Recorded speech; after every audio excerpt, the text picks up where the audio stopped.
Yo, Instagram, YouTube, Facebook, much love, Ask My Web. I'm sitting here in Dunkin' Donut. I don't know why this phone's so dark. Sitting here in Dunkin' Donut, and I've actually been motivated to do a video and actually write down and really try to do this right. Usually I just do it on the whim, but now I'm gonna try to actually really break it down and say what I think about this Lomachenko fight. Uh, initially I believed Lomachenko would win easily. A boxer beats the puncher, unless you got that special puncher who could box his butt off.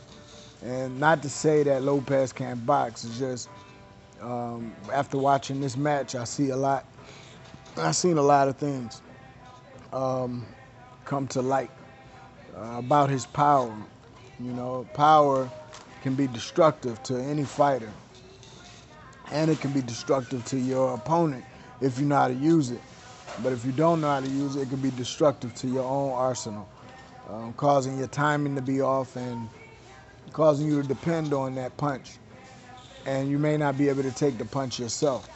So if y'all bear with me, I'm going to get on what I wrote down, what I actually saw as the fight went along, because I finally watched the fight.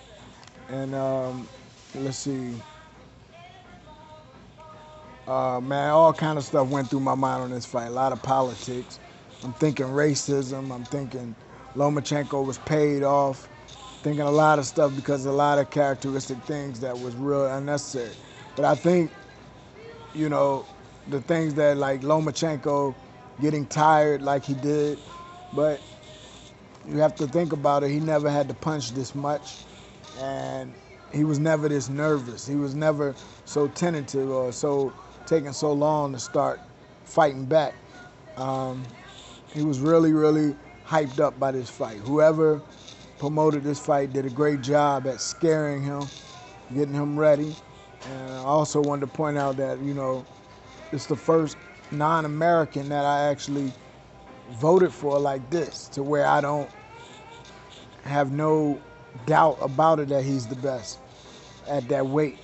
Even Lennox Lewis, I had doubt about him, but this guy, no doubt about it, to me, has got my vote, especially on this fight. But let's see what I wrote here. I'm gonna try to bear with me. Looks like New American. All right, first round. What I noticed, Lopez couldn't touch him. First round. By the second round, it was an even match because they both was like scared to hit each other. But Lopez was the aggressor, and he was trying to make it happen. He was ready, but he didn't have enough skill or timing to touch him. And early on, Lomachenko had that footwork, making him miss the counterpunch. So Lopez would miss that counterpunch. He would be his distance. Lomachenko is very good at using his feet to get in and out.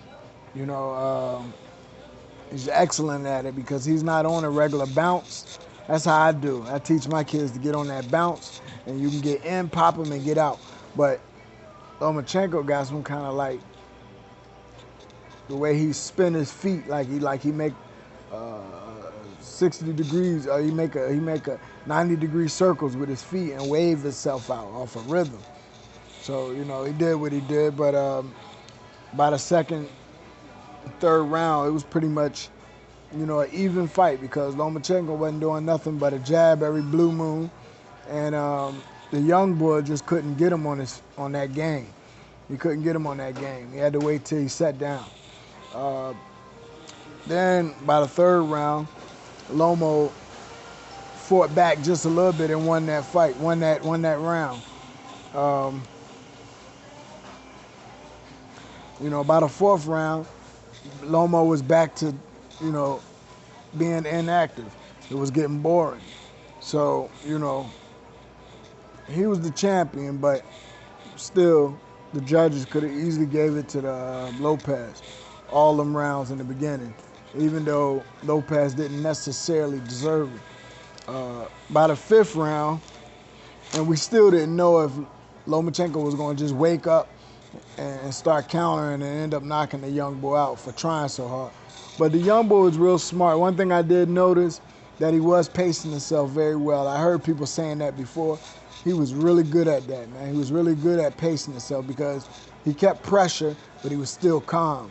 Beautiful. I love that style. That's that stalker style. You know what I mean? I call that round 3. Beautiful, beautiful, beautiful on Lopez's part. Like I said, by the fifth round, Lomachenko was showing that jab. And Lopez was trying to start going to the body by then, but he couldn't quite catch that rhythm yet, you know. And then by the 6th round, Lomo started fighting, started picking his shots off and really working.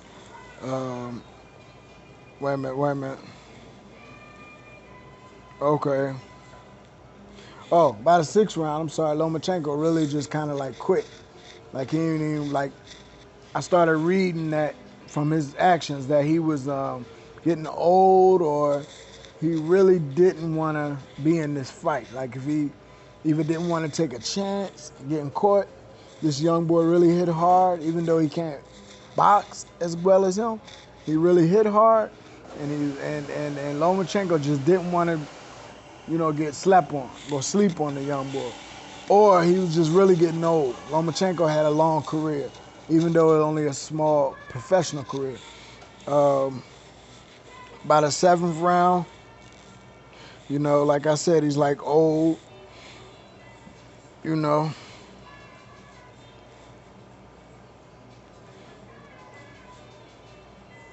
And it was like 6th and 7th round was terrible. By the 8th round, Lomachenko really got busy. He went forward. It was like he got a little heart for some reason. And then you start realizing that, man, he could have been, his game plan could have worked. This is by the 8th round, 9th round. If Lomachenko would have made the young boy fight harder, instead of letting him just rock back and forth and come forward slowly, dragging his feet and just trying to pick off Lomachenko, not really hitting a lot, but still got Lomachenko moving like he's fearful. So Lomo finally started doing his thing and fighting back. Like, wait a minute, if you could have did that, why you didn't do that in the beginning? Now I know if that was part of your plan, that's good, but there's a way to do it. You could fight while you're going backwards. You can still throw punches. You can still let them punches go. You can still be close quarters and then slide back or slide around. You know, but Lomo wasn't doing none of that. Lomo was just getting out of there, clicking his heels, getting his feet out of there, moving, jabbing, moving. It was like, you know, a waste of a fight, man. He wasted his time. And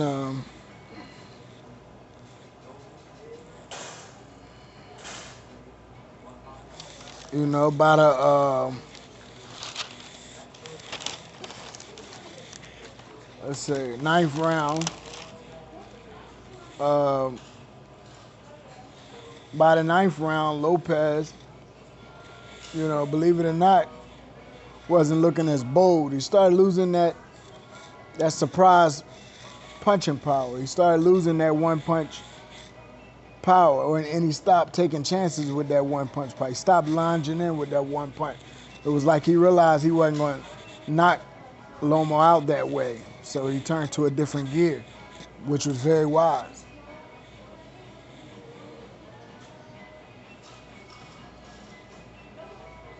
But it was wise, but 9 times out of 10, you're not going to hit Lomachenko sitting down, relaxing off of pot shots. That first shot ain't going to hit him. You're going to have to hit him with the 3rd and 4th shot. And by the 10th round, that's when Lopez was backing up. And this was like crazy, man. So we went from him chasing, trying to land a punch, going to the body, and then just slowing down and stalking him. Now he's backing up. So it's like, wow, what's up with this? Now that go to show you if Lomachenko would have put on the heat early, then what would have happened? If all this would have happened in the third and fourth and the fifth round, by the eighth round, how much time could Lopez have fought him going backwards? That's the question. You know, so it was really the fault of Lomachenko for losing this fight ultimately, even though it was some good things that Lopez did. You can't take it away from him. He earned it.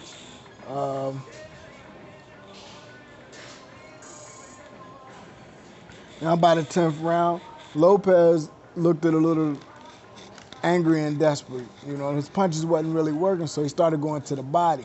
Maybe he can try to hurt him to the body. Sometimes you can't hurt people to the head, but you can hurt them to the body. And he hit him in the low blow. You know, hit him in the groins. You know, from going too low, and it was a hard shot. So you know, it could have been intentionally just to slow. A lot of great fighters do that. They try to slow their opponent down, and they check their condition, and they hit them in the low blow. Just to, you know, it's only a point, but if I can get you to slow down a little bit, it's all good. But Lomo just kept picking them apart. And then Lomo got tired and started, you know, being able to defend himself, but still was getting touched by little shots, short shots. So Lopez, very wise. Like I said, he deserved this victory probably because he's very wise and he's going to do well with it after this fight. He started picking Lomachenko apart with what I call short shots. When you can't land them bombs, you just start popping, touching, and that's what he started doing. But when Lomo decided to fight back and got that burst, he humbled the young boy again. So that goes to show you again that he won this fight by gift, by Lomo, sincerely. Finally, Lomo was paid off, or his condition was just really bad. Like he never seen that many shots before. So y'all tell me what y'all think it was, you know? Why did Lomo lose? Because it wasn't because he got beat up, and it wasn't because he got dethroned or whatever. He just lost because he gave it up to a younger dog, or he lost because he was paid off, or he lost because he was just, nah, it wasn't nothing else, man. He wasn't scared of that young. He could have been real conscious. Somebody made him scared, but it wasn't that young boy. And he made it easy for that's it, man. Hit me up. Tell me something, what you think about the fight. You know, what you think about my commentary. I did a couple of videos on it. Get back at me. Ask my wedge. Defense first. Can't wait till my boys grow up, man. Much love. Show support. Click like, subscribe, all that stuff. Peace.